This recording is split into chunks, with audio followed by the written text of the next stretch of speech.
Hello and welcome to the EDHRECast. My name is Joey Schultz and I'm joined as always by my fantastic co-hosts. First up, he loves to give me grief, and no, I'm not talking about the new card from Modern Horizons 2, it's Matt Morgan.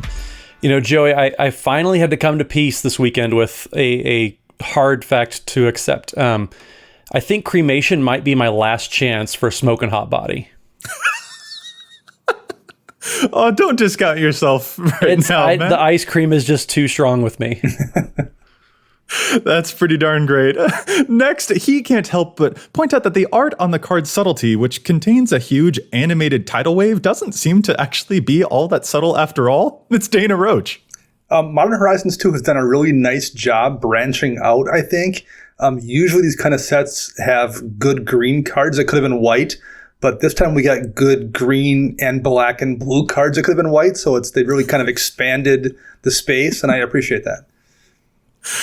Fair enough, Dana. Some foreshadowing for stuff we'll be discussing in this episode is what it sounds like. Anyway, this is the EDHRECast. EDHREC is the best deck building resource on the web for the Commander format, compiling data from deck lists all over the internet to provide helpful recommendations for new Commander decks. And here on the podcast, what we like to do is give all that data a little more context. Dana, what is it that we're talking about in this episode? Modern Horizons 2, of course.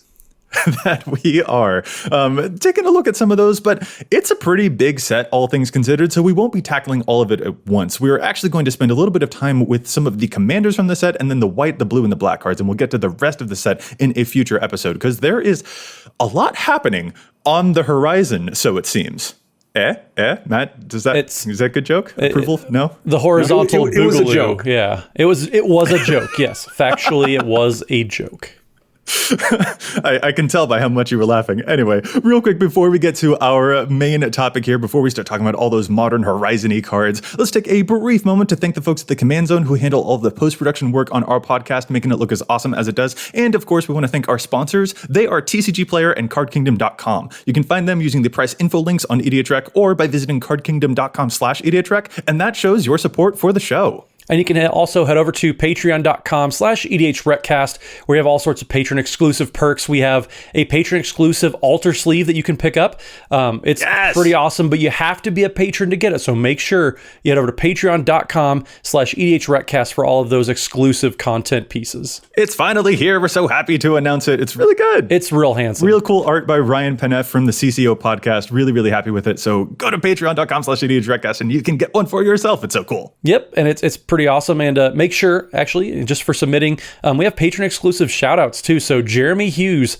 thank you so much for being a patron. We definitely appreciate the support and welcome on board. So yeah, thank you very much. Thank you so much, Jeremy. You can also find us every Wednesday night at 9 Eastern, 6 Pacific at twitch.tv/EDHRECast, streaming some sweet spell table EDH.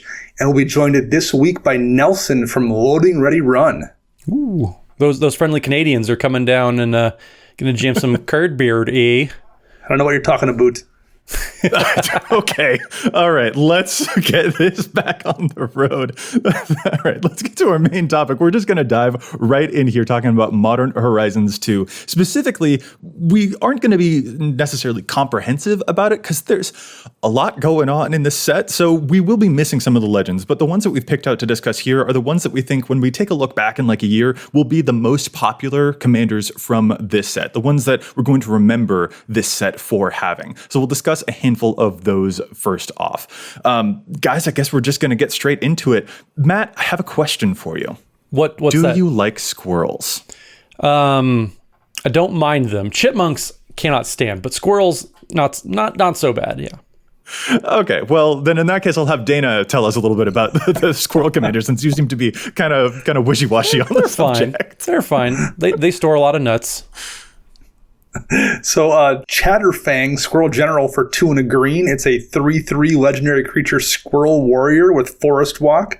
And it says if one or more tokens would be created under your control, those tokens plus that many 1/1 green squirrel creature tokens are created instead. And for a single black mana, you can sacrifice X squirrels, and target creature gets plus X, minus X until end of turn. So it's the squirrel commander everyone always wanted, although I know don't think anyone thought it would be in Golgari, but here we are. I think they might have, because the uncard A Cornelia kind of hinted at, I think, this color combination from the unset. I suppose, yeah. Something like that. But as the resident Golgari player here, I will say this commander seems kind of busted. I know that everyone's really, really excited to do a bunch of squirrel stuff, and making a squirrel tribal deck seems pretty awesome, especially when your commander is basically a parallel lives, just tacking on a bunch of extra squirrel tokens. So there's a bunch of squirrel stuff that you can put in here. You've got your deranged hermits and your deep forest hermits and a bunch of other squirrel token producing cards, but that's not all that this card is up to, because it also kind of goes pseudo infinite with cards like Pitiless Plunderer, which makes tokens whenever your creatures die. So you can literally just sacrifice a squirrel to the Chatterfang to use its ability, and then Pitiless Plunderer will make a treasure for you, which will then resupply you with another squirrel because of Chatterfang's ability.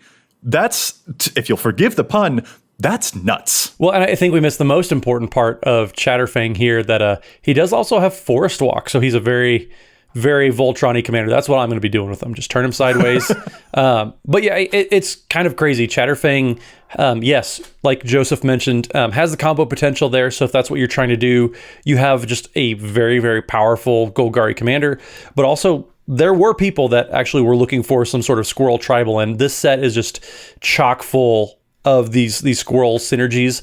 So you have the commander to go with it too. Like it's kind of a win-win. It's probably going to be one of the most popular commanders, just because there's going to be so many different people that trying to do so many different things. Yeah, I do think the meme value, or just the weird cute factor of having a squirrel commander, is the true sell. There's a lot of stuff that combos these days, and there's probably easier ways to do it if that's the kind of deck you want to build. I think the true draw here is perhaps doing that with squirrels.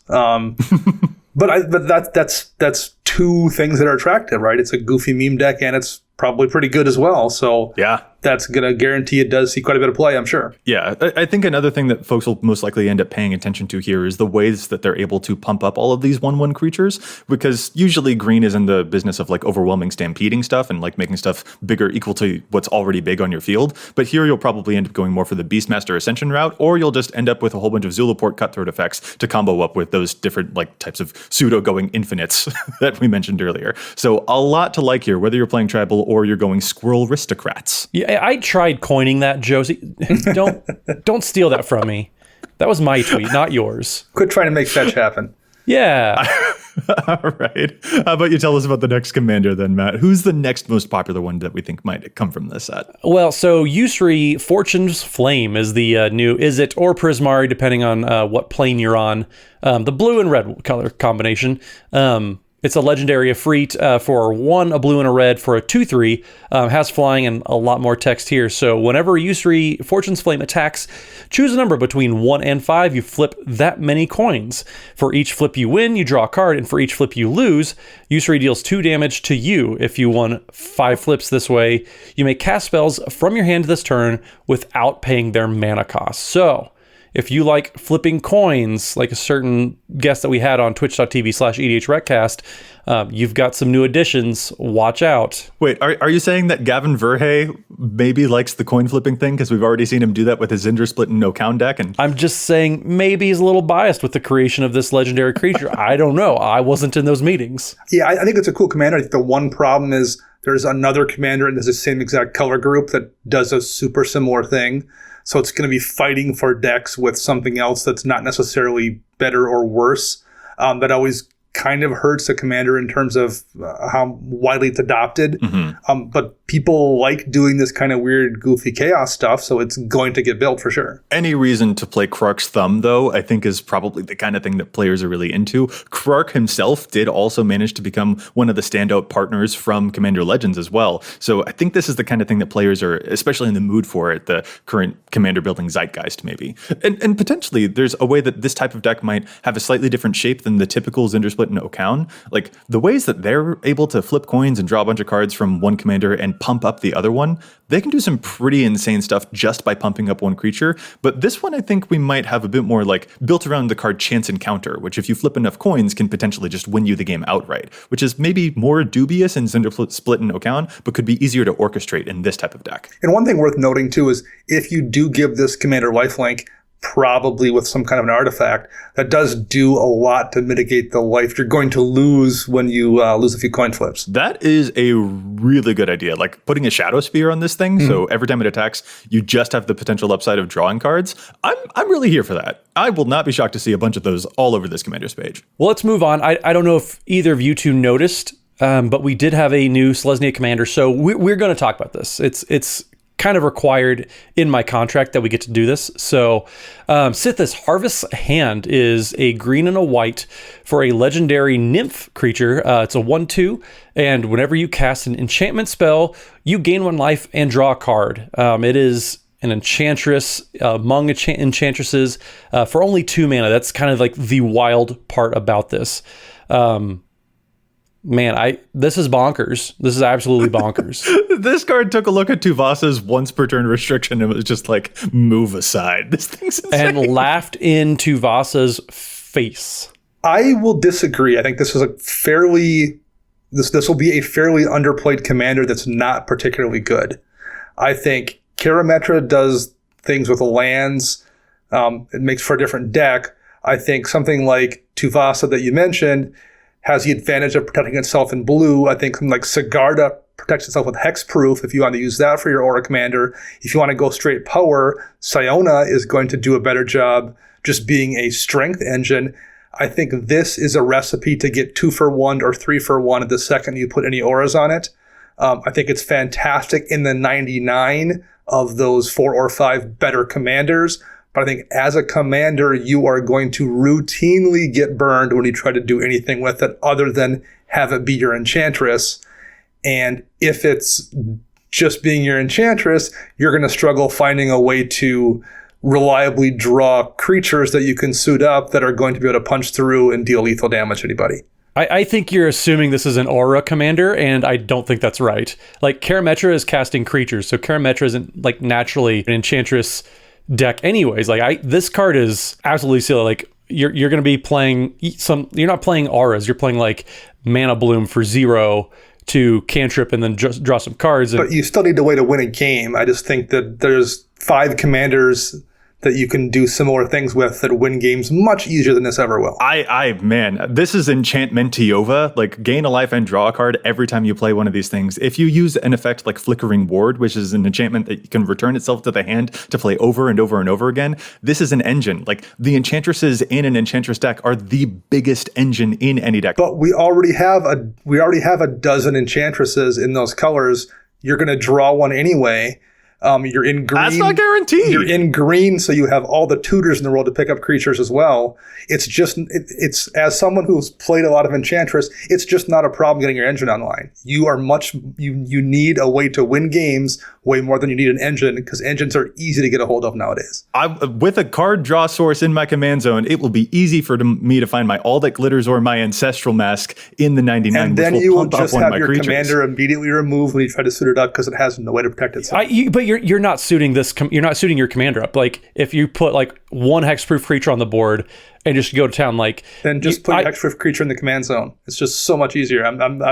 This is just a bad Sigarda deck. I think you are insane, sir. You are. Wow. The Alzheimer's I is will kicking test in. it, but I'm telling you, like, just even in like messing around and playtesting with my Sigarda deck, this is just a way worse commander than Sigarda is by a large margin. This guy. I'm happy for you. This guy. We're going to have some comments about this part. We're going to have some comments about this part of the show. Yeah, no, card draw engine. I feel like this is fantabulous. I will definitely sign on, though, Dana. Like, this slots into so many decks that it's silly. Like, this will show up in the 99 all over the place. But as the lead of its own deck, it is sculpting out, I think, a very, very powerful place among that pantheon.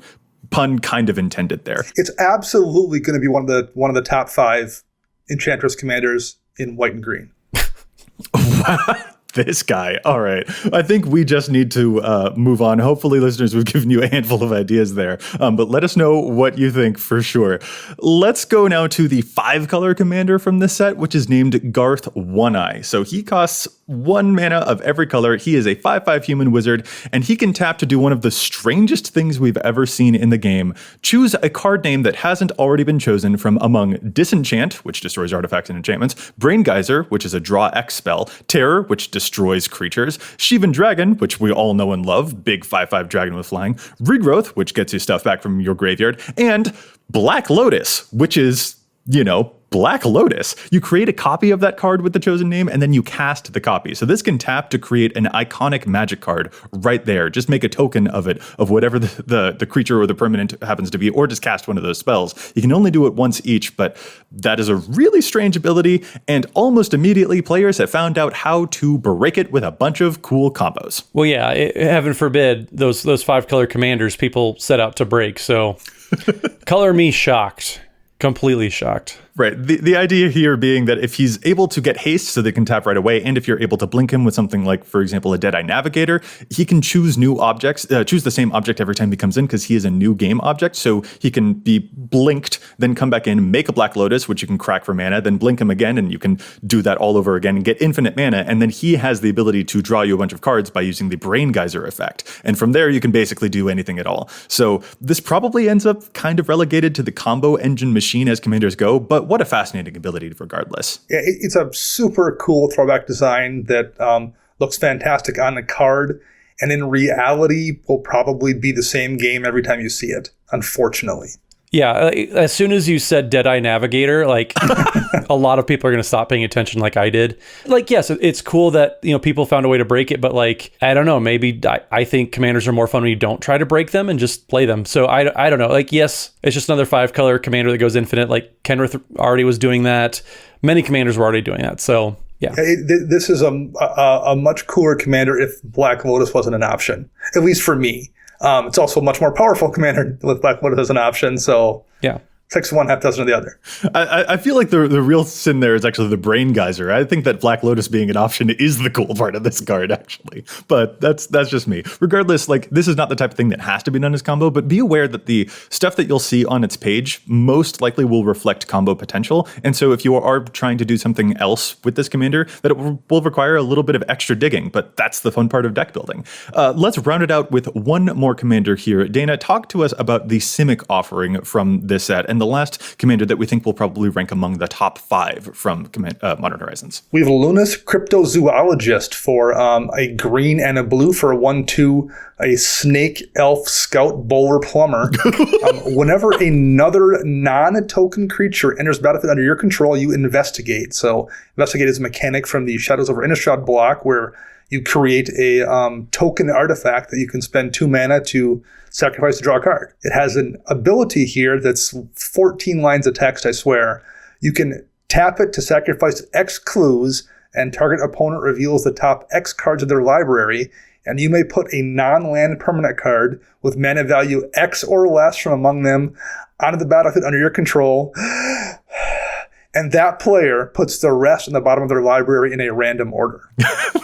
So it's a clue commander. It's the clue commander we never got back in the day, and we have one now. Well, and for people that are curious, like Dana pointed out, this is the first legendary plumber we have in Magic. So, yeah, right, correct. It beat the Mario and Luigi Secret Lair by a couple months. Okay. To clarify, for anyone who's just listening and can't see the card, Dana is tacking on extra creature types to this card because that is what the Simic love to do. So, all right. So yes, we do have a clue commander, and obviously the go-tos for a commander like this will be, your Tireless Trackers, your Tamio's Journal, Confirm Suspicions, a cool counterspell that also will create clues for you. So a bunch of clue token creating cards here. But the thing that I think is most interesting is the way that you can take advantage of how many artifacts this commander is actually able to get you. Well, and you are in colors that allow you to do doubling season-esque stuff with the tokens you make. So it's going to be pretty easy to make a ton of clues here to dig down pretty deep in someone's library and find some pretty spicy things. Yep. There's lots of ways that never really got a chance to shine from being able to make clues. So seeing all of them kind of get concentrated, it is nice that it has to be a non-token creature, so you can't Avenger Zendikar for 50 and yes.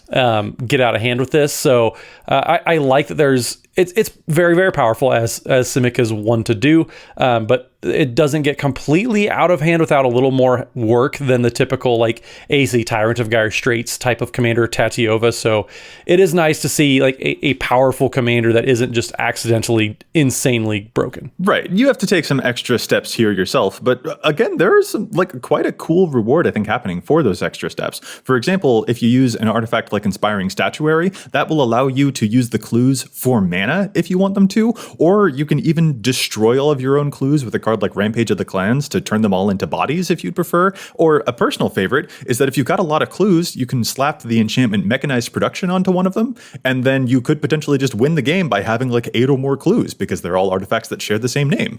And that's a lot of really tricky stuff, tricky artifact stuff that we don't usually associate with green and blue. Yeah, like Matt said too, I think that's just the perfect summary is it's an interesting, strong commander in Simic that isn't broken, and that's always good to see. And like Simic loves to do, if you pair this with Seedborn Muse, you can use that activated ability multiple times a turn to steal a bunch of stuff from other players. So Seedborn Muse is pretty good, they say. Yeah, thankfully it's a fairly limited resource that you have to sacrifice X clues.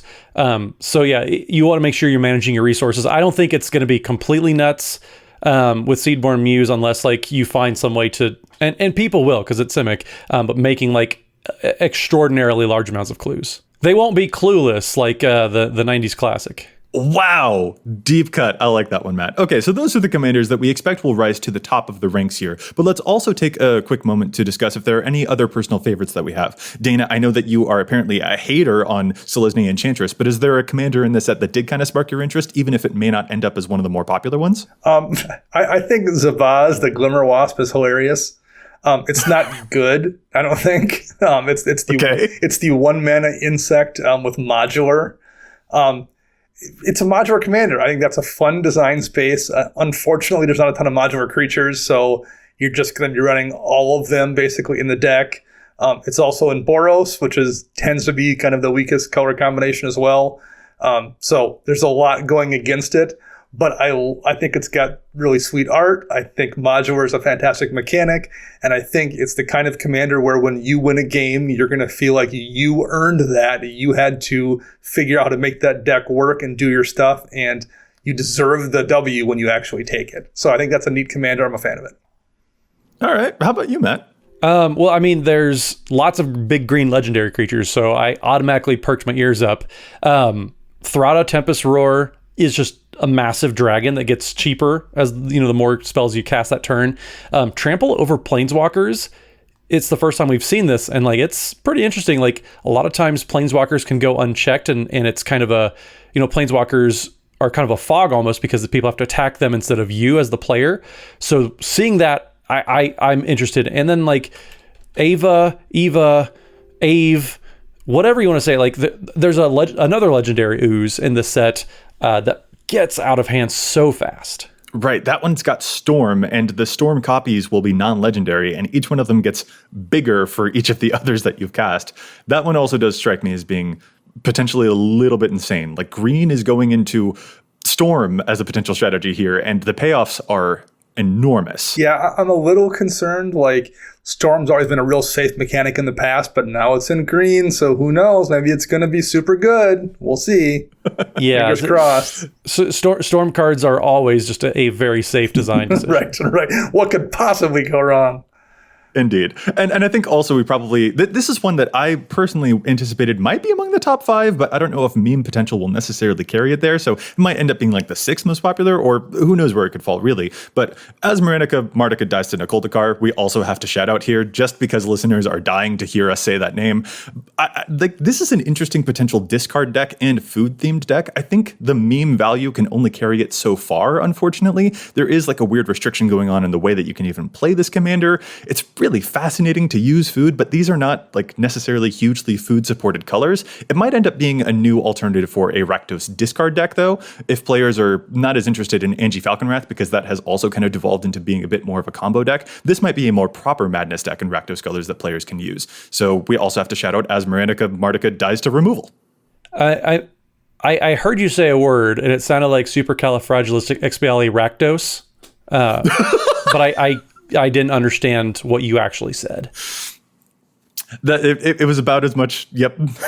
Was I close?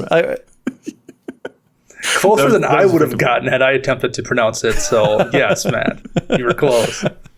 Okay, so brief overview of the commanders done. Those are some of the heavier hitters that we expect to remember most in a year's time when we look back on this set, with a lot of definite potential between them as well. But now we're also going to talk about some of the cards that go into the 99. Again, we're not talking about all of the cards in the set. We're going to be confining ourselves to white, blue, and black for this review. So you know what? We're going to get right into it. And let's talk about that card that's probably on the tip of everyone's tongues, Esper Sentinel. So Esper Sentinel is a artifact creature. It's a human and a soldier as well. For 1 white mana for a 1/1. And it reads, whenever an opponent casts their first non-creature spell each turn, draw a card unless that player pays X mana, where X is Esper Sentinel's power. I see in the show notes we have Ristic Buddy as the nickname for this card. So kudos. Cleverness abides here. Ristic Buddy. I think that's a nice nickname for this guy because it is mimicking do you pay the 1 whenever your opponents cast non-creature spells.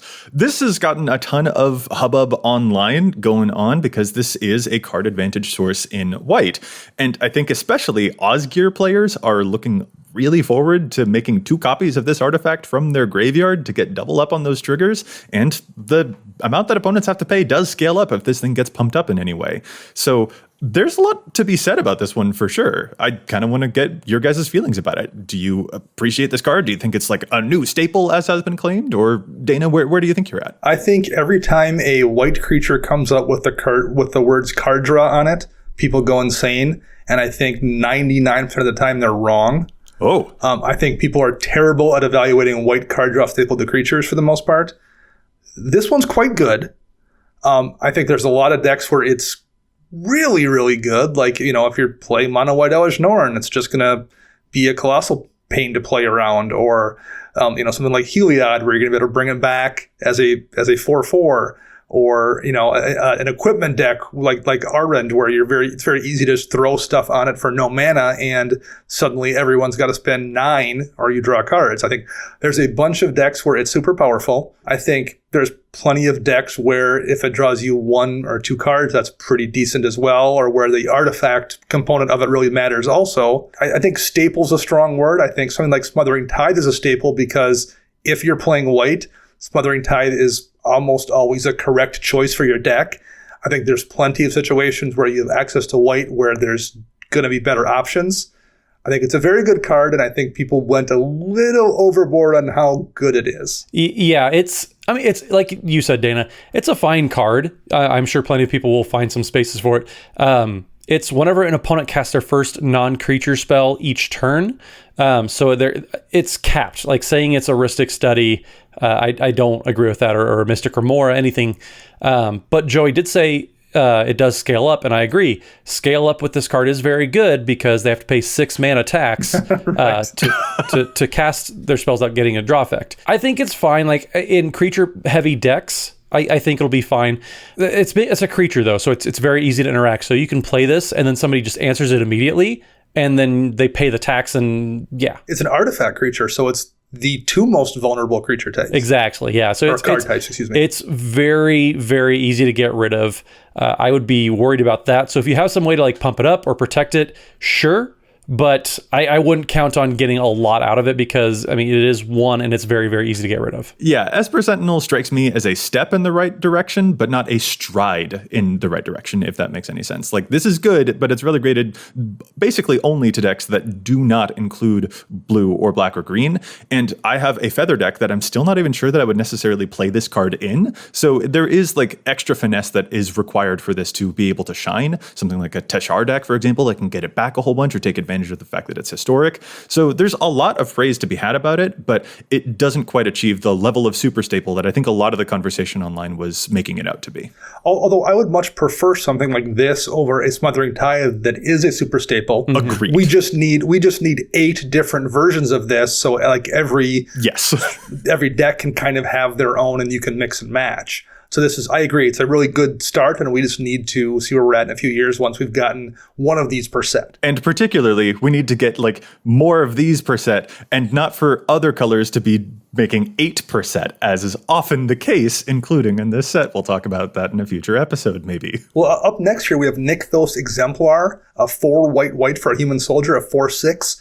Whenever you gain life, you may put that many +1 counters on each creature you control. You may do this only once each turn. It's a soldier, which is relevant. It's a 4/6, but that's just a lot of mana for what is essentially a worse version of Necropolis Regent, a card that didn't exactly tear EDH apart. What do you guys think of this one?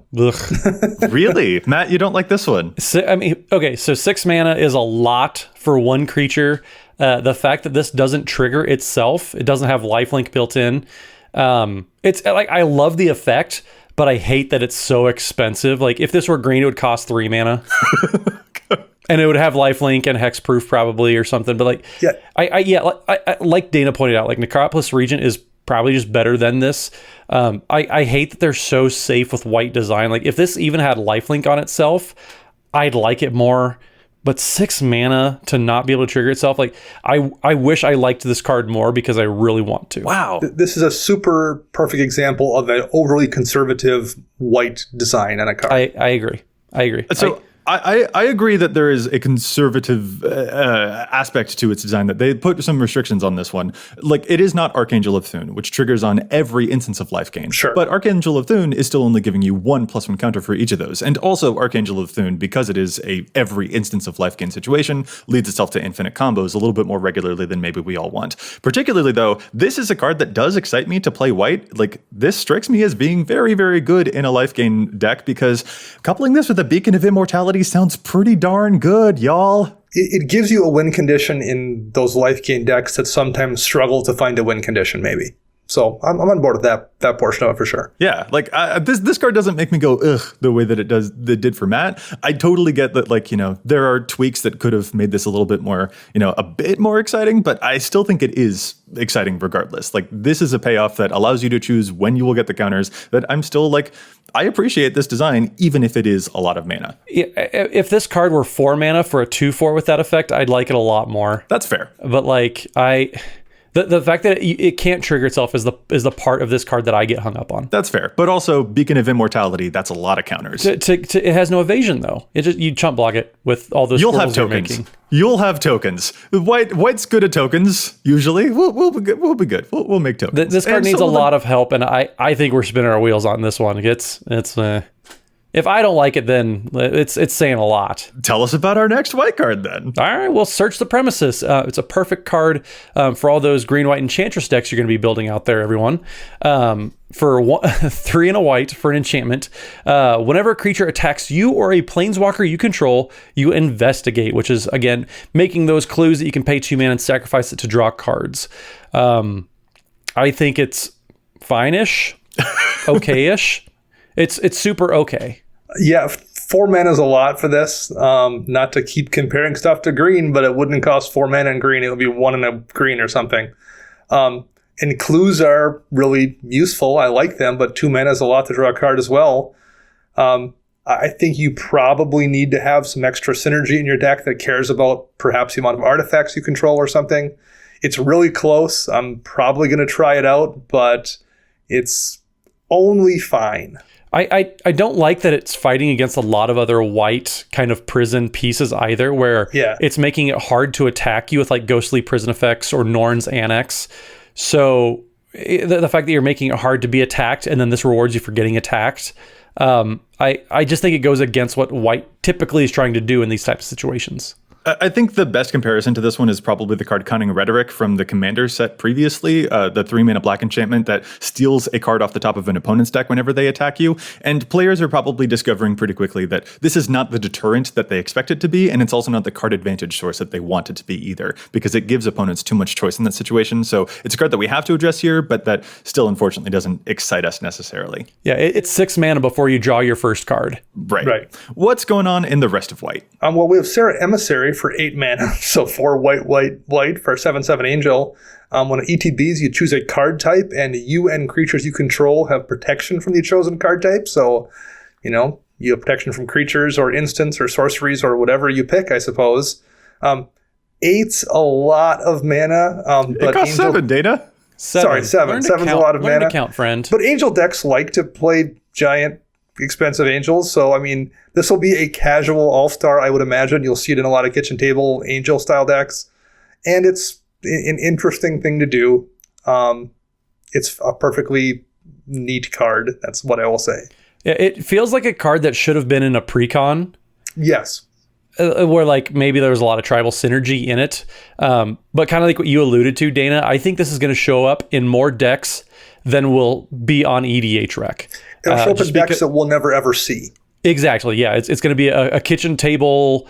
People who've never heard of EDHREC or barely on social media, but they're going to play this card because it's an angel. I think it's going to show up in more decks than we're going to be able to anticipate. This is an exciting ability to me. Like, I want to try this out in my Yannette deck. Giving yourself protection from creatures means that you are giving your army unblockable. Like, the other modes of protection are not huge necessarily. Like, if you get protection from sorceries, you stop a Blasphemous Act, which is nice. But the main mode I expect will be to allow your creatures to block and attack most freely, which is exciting.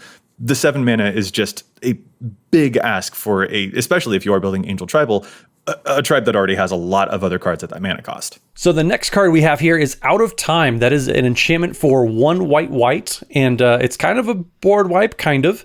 When Out of Time enters the battlefield, you untap all creatures and then phase them out until Out of Time leaves the battlefield. Then you put a time counter on Out of Time for each creature phased out this way, and it also has Vanishing. So at the beginning of your upkeep, you remove one of those time counters, and then when you remove the last time counter, you sacrifice it. It's kind of a cool 3 mana Wrath, but it's going to bring everything back.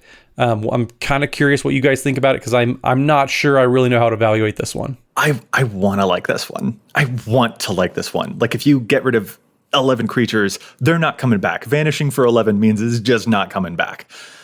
But when they do come back, they're not even affected by Summoning Sickness, which means I feel like I'm just going to hurt you. I'm going to play a Bane of Progress and get all my stuff back. And I feel like this answerable board wipe is just a tough sell, even if it is 3 mana. Yeah, I think it's a neat design because it deals with indestructible stuff as well. It's an enchantment board wipe, so you'd think Enchantress decks would like it, and maybe they will. But it feels like a card that I think is a lot of fun, and I'm glad someone made it, and I can't imagine where I would run it. I think I might consider slotting it into my Alila deck, being able to generate fairies off of that, which just adds basically another time counter to this. It's interesting, but I'm also sure I'm not really understanding how to like slot this into any deck I have already. The most notable part about this is that it would keep a commander phased out. The commander is not changing zones, so if you are annoyed by someone else's commanders across the field, this is a way that won't just like put it back into their command zone so they could replay it again. So that is a definitely noteworthy thing. So if there are problematic commanders in your meta, I can actually give this one a bit more of a thumbs up. But as it is, this is still a type of removal that, given the fact that it's answerable, I think might not work out as nicely as we want it to be when white is already so good at much more permanent solutions. Yeah, agreed. I agree. All right. What do we got next here? Oh, we've got a free spell. Solitude. Solitude, a 5-mana creature elemental incarnation with flash and lifelink that can evoke itself for free if you exile a white card from your hand, which means it would immediately sacrifice itself. But the important part here is that when it enters the battlefield, it Swords to Plowshares is something, which is a pretty nice effect. I think we're probably all in agreement, though, that this seems like a blink card for sure. Yeah, fantastic in one of those blink decks. Absolutely. Well, and even if it's just an emergency blocker, like you pay the 5, it has flash itself and lifelink. So you flash it in, you exile their biggest creature, you block the second biggest creature and gain a little bit of life. Like, that's not a bad worst case scenario if you're, playing it in those types of decks. And then, I mean, free spell's going to free spell, man. Mm-hmm. Yeah. Now, outside of that environment, yeah, like if I'm playing in a Azorius deck where I already have access to Swords and Path and Pongify and Reprisation and Reality Shift, that are always going to get the job done without requiring me to pitch a white card. Do I care about this? Probably not. I think it definitely has to be in a deck where you abuse it. But in a deck where you can abuse it, it's fantastic. Right. This becomes a great source of removal in those Blink-style decks, or maybe even white-inclusive Reanimator decks. But outside of that, I'm not sure that we'll see it as much. So cool design, though. Like, I actually quite like those cycle of things there. And abusing this ability is a pretty cool thing to be able to see. That was a whole bunch on white, but we still got 2 other colors to tackle. So Dana, how about you move us right on to blue? Because I feel like there's some cards here that speak to you. Sure. Yeah, we have Fractured Sanity for blue for a sorcery. Each opponent mills 14 cards, which is a decent chunk of your library. You can cycle it for 1 in the blue to draw a card, and when you cycle Fractured Sanity, each opponent mills 4 cards. That's going to be a card that will probably go into almost any mill deck. And Dana, it does say each opponent as well. So one thing that we've kind of talked about on episodes of like the math behind mill is that a lot of times it's just targeting one opponent. This is each opponent for 14 cards. So this is one of those cards that we have talked about scales very, very well into a multiplayer format. If you're hitting 3 people for 14 cards, that's a pretty good rate for 3 mana. And then, I mean, it's an emergency, cycle it away. I like this card, but I mean, mill decks are kind of a known quantity at this point too. Yeah, we just have to shout this one out for like Phoenix is going to love it, and Bruvac is really going to love to double up that mill. So expect to see this one in a very specific archetype, but a relevant one nonetheless. Oh, and Dana, here's a card that I definitely know that you're excited for, Rise and Shine, which I believe was the Command Zones preview card for this set. A 2-mana sorcery that animates one of your non-creature artifacts and gives it a bunch of +1/+1 counters on it, but that you can overload to hit all of your non-creature artifacts, animate all of them, and make them all 4/4s. You have an artifact deck. I feel like I might build an artifact deck out of this one. This seems like a really stellar finisher. Yeah, I mean, you're going to probably only overload it for the most part. There's not much point to doing it on one creature. The problem in the past with these effects, like March of the Machines, for example, is an enchantment that animates your artifacts, but it gives them power and toughness equal to their CMC. So your treasures do nothing. Your artifact lands do nothing. They die. They do worse than nothing. They're no longer there. Right. And it does it for everyone in case of March of the Machine. So like anything that you turn into a creature, there's a decent chance that everyone else's unused mana rocks are there available as blockers as well. This gets around that. It makes all of your things into 4/4s functionally. Those counters stick around in case you have a way to do it again and cast it, in which case they become 8/8s. It turns those treasures into 4/4s as well. They don't go away. Your lands don't go away. There's a lot of things about this that are really, really strong in the right deck. Yeah, this is a game-winning card. Like if you spend some time to establish and overload this, you just win. Like you build an army of 4/4s and swing for the victory. I'm not sure anybody's ever going to cast it for the regular cost. It's just going to be a setup and then overload for the win type of card. And it's going to do some work. And supported by the other cards in this set, too. There are some other artifact affinity cards that we're seeing here that I feel like will also gently nudge themselves into a lot of artifact decks, too, like Thought Monitor, which is a 7-mana 2/2 with flying that draws you 2 cards when it enters, but it's got affinity for artifacts, which means that this is effectively a thought cast on a creature that you can blink or reanimate. Like, Dana, you gotta be just watering at the mouth for this one, too.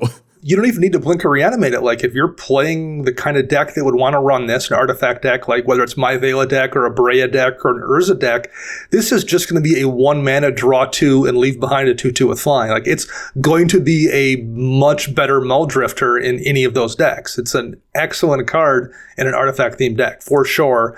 And it just amazing. So it doesn't look flashy, but like in those decks, whenever you draw it, you're going to feel like Hercules. So it's a Dana card. It's not flashy, but it just gets the job done, plain and simple. Yeah. I think these are very flashy. I mean, one of the cards we talked about is literally Rise and Shine. It's shining. It's flashy. So, Matt, how about you? What's a blue card that jumps out to you from the set? So a couple, actually. Inevitable Betrayal, I really actually kind of like. At worst, it's kind of a 3-mana slow Bribery, and Bribery is already just a perfectly fine card. It was kind of priced out of a lot of decks, but if you're playing any Cascade type of silliness, Rush Me, I know is kind of a crazy Simic commander, but Rush Me will probably love Inevitable Betrayal, just being able to search your opponent's libraries for creatures and put on the battlefield under your control, and they shuffle. Plain simple and pretty straightforward. And then Murktide Regent, this card just seems absolutely silly to me. Like, I don't know what deck wants it, but like the decks that do want this are just going to go crazy because, as we know, Delve is also a very safe mechanic along with Storm. Okay, so Murktide Regent, a 7-mana dragon, 3/3 with Delve, flying. It enters the battlefield with a +1 counter on it for each instant and sorcery card that you exiled with it while you were delving, and whenever instants or sorceries leave your graveyard, it gets +1 counters as well. I am very surprised to hear that this is a card that intrigues you. First of all, because it's blue, and who are you, what have you done with Matt Morgan? But also... like, I don't know, this doesn't strike me as a huge spellslingery type of payoff. Where are you planning to try it? If I had a different commander that didn't want instants and sorceries specifically in the graveyard like I do with my Riel deck, I would probably consider it there. Like, this thing just... there's going to be too many ways to get this so big, and you don't even have to exile cards out of your graveyard. Like, you don't have to delve them, you don't have to flash them back. Like, if you shuffle instants and sorceries back into your graveyard, those all trigger Murktide Regent. Like, there's going to be some weird deck out there that's just going to be able to like turn this into a 10/10 instantly and then just start keeping it growing. I think the potential is there. I don't know, like I said, I don't know where this goes, but like, this is just such a powerful card on its own. I'm really curious to see what this shows up in. Interesting. And I want to circle right back to the Inevitable Betrayal card as well, and because I think there's a very interesting conversation to be had here about the nature of Cascade decks, because this is the type of card, since it has no mana cost, you can't actually cast it, you can only suspend it. But if you Cascade with something that costs like 1 mana, for instance, it will definitely hit the 0 mana spell that you're able to then cast. These are tricky though. Like, Cascade decks, I feel like actually want to minimize the number of spells that they're actually playing that you can cascade into for 0 mana. That way it's less variance. They'll just always hit the one key spell. So I'm wondering if, compared to all of the other spells out there, this one manages to make the cut in those types of decks. My instinct is that that might be a type of situation that this is a little bit harder to maneuver. I mean, I think the upside is there. Like, you can go into Ancestral Vision where you're going to get to draw 3 cards in the similar type of card. Or you're just going to be able to like steal their biggest creature, which sometimes is going to be better than 3 cards. It might even draw you 3 cards and get a creature. Like, if you're stealing Dana's artifact, what is it, the Thought Monitor? Like, or 2 cards, whatever. You're drawing cards and getting a body.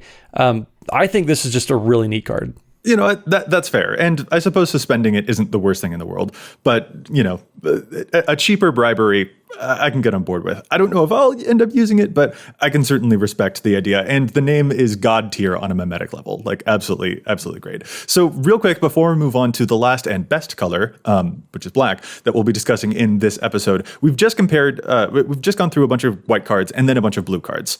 Real quick, how are we feeling about how each of those colors has done? Like, are we more impressed with the white cards? Are we more impressed with what another color is up to? I just kind of want to get a feel about, you know, how those colors are doing in this set. I think the blue has fared better than a white, which is traditionally true of any color when paired against white for the most part.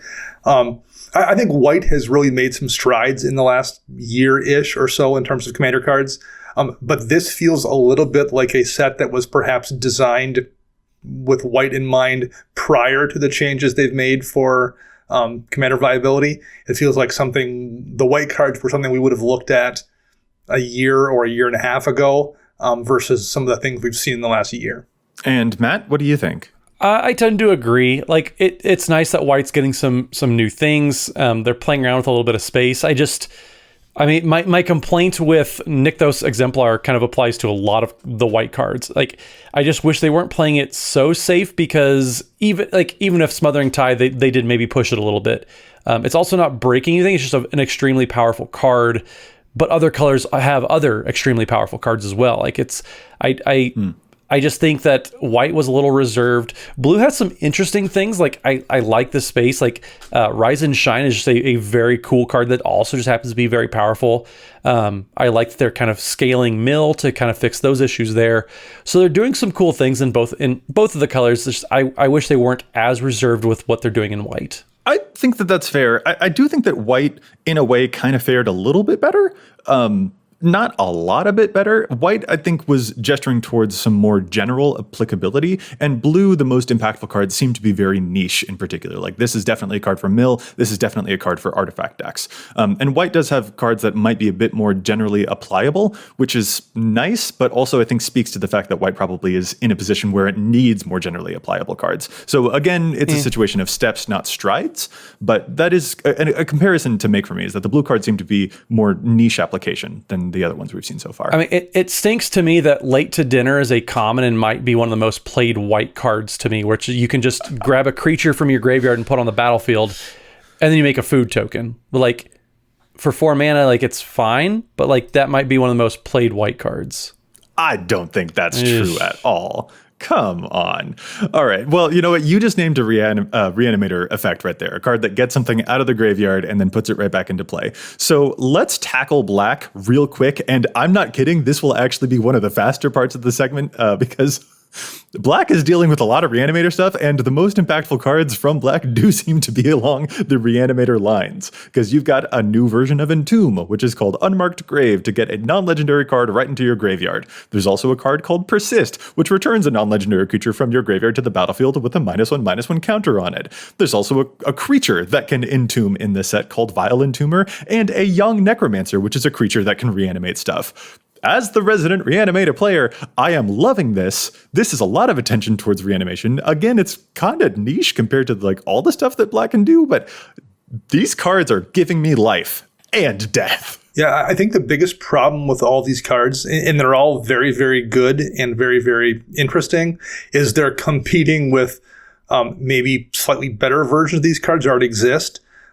So it's going to be a matter of not whether or not they're good, but whether or not you can find room for them in your deck that's looking to do those things that may already have existing versions of these effects. Okay, so Dana, I do hear you on that, but I want more. I just want more. And specifically, like, this is a potentially, I don't know if it will end up being budget, let's be real, but like some of these could be budget versions of other much more expensive cards in this genre. You know, Entomb is a very expensive card to get, for example, so having cheaper versions of that can open up the strategy to more players, which everyone should be playing the strategy. It should be available to all people. Reanimator's the best. But more specifically, I actually really want to linger on the card Young Necromancer, because Young Necromancer is a creature that you have to exile 2 cards from your graveyard, but then you can return another creature card from your graveyard to the battlefield. That is not an effect that we see on creature cards very often, and that is really important for the reanimator strategy, to be able to tutor that out from your deck, for example. Usually we only get that effect on spells. This card actually opens up a door that I don't think we all realized was shut for so long. It also has a bit of a cap on it in that you will eventually run out of things in your graveyard, probably, that you can exile for the effect. So it's strong and you can reuse it, but there's also kind of a speed bump baked in. So it can only do so much, which is something I also like. Like, you can abuse it, but you can only abuse it so much. Indeed. Yeah, black is all about reanimator in the set, and some of the other bigger creatures in the set also involve being reanimated, but like, this is the core of what's going on here, and I'm absolutely over the moon about it. And hey, it's a super flavor win too. Like, I didn't know Young Pyromancer was part of a cycle, but apparently that is now after 6 years. and even Persist is super cool. Like, it's a throwback to the mechanic from Lorwyn, and it's very clearly a Lorwyn-based card. They went all out on the little details on these cards as well. So, like, they're effective, and they're just super fun. Well, so, guys, I know that you're very excited about Reanimator's stuff in this set, but there are more black cards than just reanimation things. So yeah, there's also Profane Tutor, which is a card that a lot of people seem to be pretty excited about. It's a sorcery with Suspend 2 for 1 and a black, where you exile it and it gets to those 2 time counters. And once it resolves, you search your library for a card and you put that card into your hand and you shuffle your library. It has no cost, so it's another one of those suspend cards in the cycle. What are you folks thinking about? Because I'm not super keen on it, but like I said, a lot of people seem to be excited. So I think there's an interesting psychological thing going on here. I think when someone casts a demonic tutor, you wonder what they went to go get, but that's kind of it. Like, okay, you're ready for it. Like, is something degenerate going to happen? And if it doesn't immediately, you're like, okay, they went and got a land, or they went and got a draw engine, or whatever.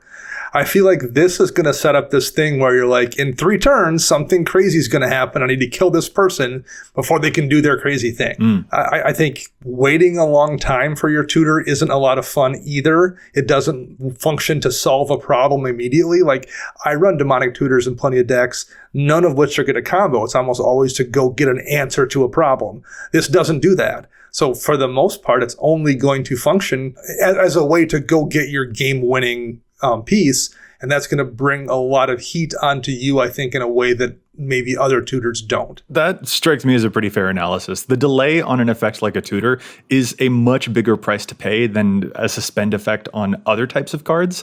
Like a tutor tends to be the thing that you need probably right this second. So the cost here is, it turns out, pretty significant. This isn't a card that I would make room for personally. Yeah, even in Cascade decks that are finding ways to cast this for free, like why would you want to cast this to tutor for something when you can just cast something big to begin with? So I don't know. Like I said, I'm kind of lukewarm on it. It's fine if you want to budget demonic tutor, but at the same time, like what are you tutoring for in 2 turns that you might need now? Right. Yeah. So a lot of strings attached to this one. And guys, to round things out, Matt, let's throw this one in because I know that you like it. It's technically a multicolored card, which is maybe outside the bounds of this, but there is a card called Damn in this set. and Matt, I know you really like it. So let's end on a high note. I do really like this card. This card is pretty nifty. So Damn is black for a sorcery that says destroy target creature. A creature destroyed this way can't be regenerated, and it also has Overload where you turn it into basically Wrath of God, which is destroy all creatures and then they can't be regenerated. I like just the flavor of this card, from Damnation to Wrath of God. But also it's just super flexible. Like it's a kill spell for 2 mana. Like sorcery speed does stink. But again, with a lot of these cards that have this type of flexibility, you're usually sacrificing on something, and just if this were instant speed, this would be a little too powerful. Absolutely way too powerful. But like if you're in black-white, this is a Damnation and a Wrath of God that also has flexibility. I mean, damn. Yeah, I like the design a lot. I also don't know if I run it in any deck. I think Merciless Eviction and Austere Command's flexibility are super good. I think if you want efficiency, there's Toxic Deluge. I think if you are going like 5 or 6 deep on board wipes, I absolutely run it. I think if you're only going 3, I don't know if I do. But I think it's a super clever design, and I'm really glad they made it. Indeed. Yeah. So that, like, we mentioned like feelings about blue and about white earlier, and now looking at black, I think that is one of the issues that maybe is most prone for this color with the cards that we got from this set, is that the cards that we've got in black definitely are playing a competition game with other cards in its color that are already treading a lot of the same ground. So that is a thing to be aware of when you're looking at black cards from Modern Horizons 2, is that a lot of them seem to be budging up against and maybe just losing out to other cards that are already kind of more established, and that might mean that they may or may not end up within the 99 after all. Yeah, that's a pretty succinct way to wrap that up, Joey, for sure. But also that Reanimator is the best. So, okay, real quick, as a quick parting note, there have been some really impressive reprints from the set too, which I feel like we just absolutely have to shout out. So before we go, I know that these aren't original cards from the set, but y'all, there's got to be reprints that you're excited about here too, yeah? I mean, Patriarch's Bidding has gotten really expensive over the years. Any tribal deck playing black probably wants Patriarch's Bidding, so they're probably just absolutely jazzed to see that card. Similarly, Cabal Coffers. Like it's been a card people have been upset about for years and years, and I don't think it at Mythic is going to put a huge dent in the price, but it's going to help, and I think any help is something we desperately need for how pricey that card is. So I'm glad to see that one showing up for sure. Yeah, I love that you guys both picked black aligned cards for your choices here. Yes, very to join the dark side. It's so good. We can't not address the fact that the fetch lands are getting a reprint here. Matt, to gesture a gesture of good faith here about Selesnya reprints like Mirari's Wake and Sterling Grove. I mean, come on. Mirari's Wake is another very welcome reprint, and putting that into Modern, I'm very curious to how that works out. Yeah. Oh, and there's a red card. I don't play a whole bunch of red, but Imperial Recruiter, also a phenomenal reprint here. So like this reprint game is the type of thing that I really love seeing from any type of set. Like this is the type of thing that gets me very, very excited when it comes to reprints. Like more of this, please, Wizards. Heck yeah. I think with a lot of these super hyper valuable reprints, a lot of the new cards that aren't meant for Modern, a lot of these commander plans, probably going to be fairly affordable to get to. Like I think that kind of what we've seen in the past few years is like all the alt edition versions of cards, whatever, have made the base versions of a lot of cards fairly affordable. And I think that's going to continue here because like something if not every card can be worth $50 in this set,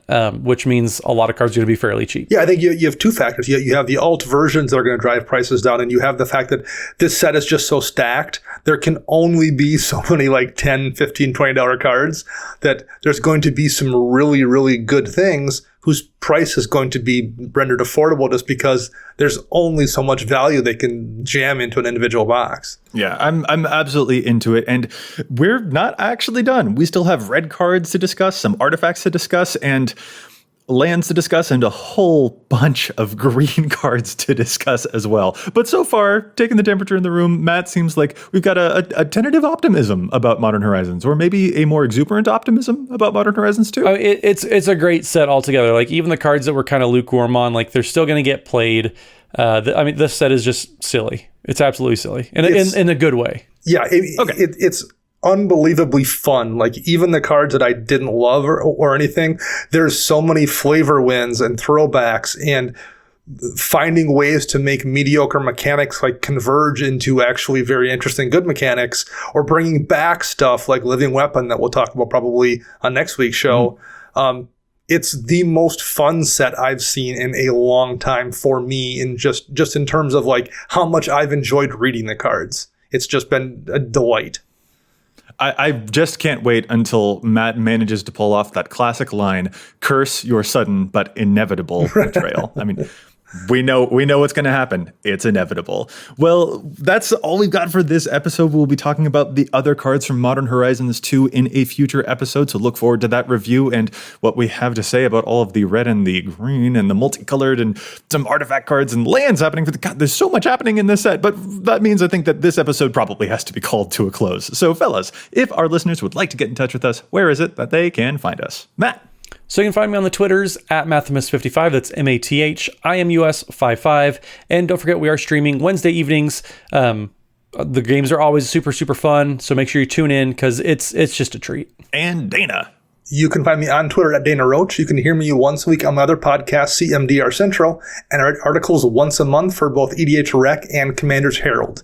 And you can find all of us together at patreon.com/EDHRECast. And I'm Joey Schultz. You can find me at Joseph M. Schultz on Twitter, and you can find the cast at EDHRECast on Facebook and on Twitter. Plus, if you've got a question for us, you can contact us at EDHRECast@gmail.com. Our thanks go out once again to the whole team at the Command Zone for handling the post-production work on the podcast, and they go to our sponsors, TCG Player and CardKingdom.com. You can find them using the price info links on EDHREC or by visiting CardKingdom.com/EDHREC to show your support for the show. EDHREC is also always looking for new writers. If you have an innovative idea for an article series and want to join our team of writers, you can submit your article pitch at edhrec.com/apply, or you can email apply@edhrec.com. And don't forget, you can now go to altersleeves.com/edhrecast and find our own custom alter sleeve so you can play your decks in style while also supporting the show. And we've got a Patreon exclusive alter sleeve as well. We will be back at you next week with more data and insights, but until then, remember, EDHREC your deck before you wreck your deck.